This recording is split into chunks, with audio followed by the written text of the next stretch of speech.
See, Alden Davis is in this morning to give you a little inspiration as you get ready to win that contest. What do you got? Well, we're going to talk about rituals. They define who we are as a person, a family, a town, a nation. What you do repeatedly, regularly, these are your rituals. Who do you become when the rituals end? Saturday morning coaching is soon to begin. Get today's handout at myvaluetree.com and be ready right after weather and sports. This will be excellent. And as I mentioned, it's a 7:24, time for Alden Davis and our Star Power coaching session this morning. This one, of course, powered by the world-famous Luke's Donuts of West Avon. So there you go. And they're extremely good batch this morning, by the way. It's a 7:25. Yes, Alden. Well, who are we without rituals? Welcome back to Saturday morning coaching, where the objective is to thrive in uncertain times, and it looks like uncertainty has become the new norm. Getting and keeping your edge is critical, and we use our 5-point Star Power model to keep us focused and in the game.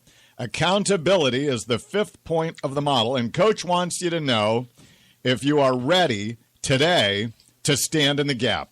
Did you happen to attend the Memorial Day parade in your town this week? You realize this event doesn't just happen by itself. It's typically not planned and managed through City Hall, staffed by city personnel, paid through your taxes, as a service to you. Did one of your children play baseball or soccer last weekend? Everything that happened on the field is because good people stepped up and made it happen. Why? Why would people do this? Because these people believe in the rituals that define who we are. There is something important worth continuing. At this year's Memorial Day parade, the traditional floats from the Italian Club and the Red Hat Society were conspicuously absent. The people who normally make it happen were not available this year. This started coaches pondering of the importance of rituals and the people who make them happen. All the first-time parade attendees only know a parade without floats. That is normal for them. How many parades will it take without floats before it isn't even a town memory?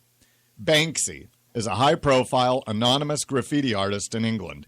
He produces very clever and artistic street art. He is credited with a statement that underlines this point. We die twice, once at our death and once when the last person who knew us says our name. How many of our rituals are like this? It dies when people stop doing it, and it dies the second time when the last person who remembers it dies.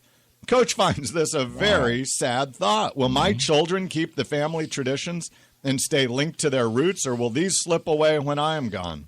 Who will step into the gap and keep us grounded? The sobering reality is this. There's you and I, and there's Ray. There is no they. If one of us does not do it, it will not happen. Isn't it nice to be fed, to come home on a Sunday afternoon and have a great dinner prepared for you? I love it, and I'm happy to participate as long as you do it. It's always nice to receive benefits without having to do anything for them. So we end up with two groups of people, those who make things happen and those who watch things happen. When does something become important enough to you that you will get involved? In Star Power terms, what will it take for you to be accountable? This is a huge question. How important is the Sunday dinner? If mom stops doing it, will you step into the gap and keep it going? How important is remembering those who gave their lives for us? Is it worth putting a float together to make people smile and feel good about being part of something grand? At work, do I care enough about customer service to be outspoken and manage the customer scorecard?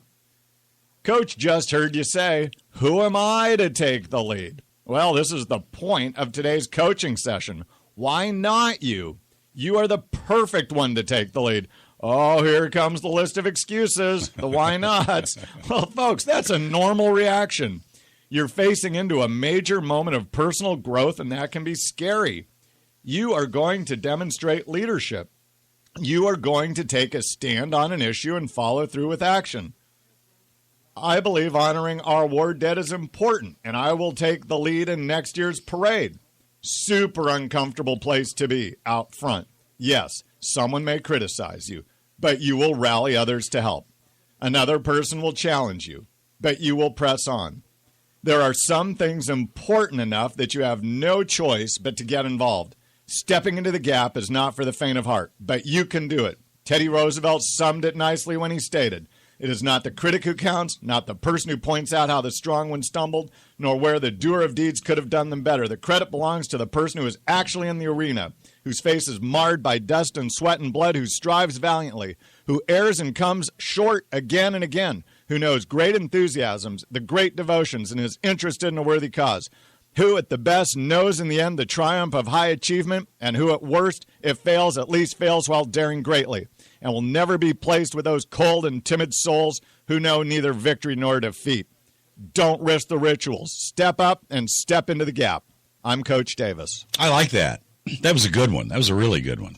Is it available at myvaluetree.com or someplace? Do you post it? We're going to post it. Okay, you should. It's pretty good. Very good, actually. Thanks. So what? So the Italian club didn't do a float in Avon? Sad. Oh, man. We wouldn't give the town away. All right. Next year. All right. Next year. Oh, we shouldn't have given the town. Oh, I'm sorry. Well, it's 7:30 on WTIC. Let's do the news. Tonight.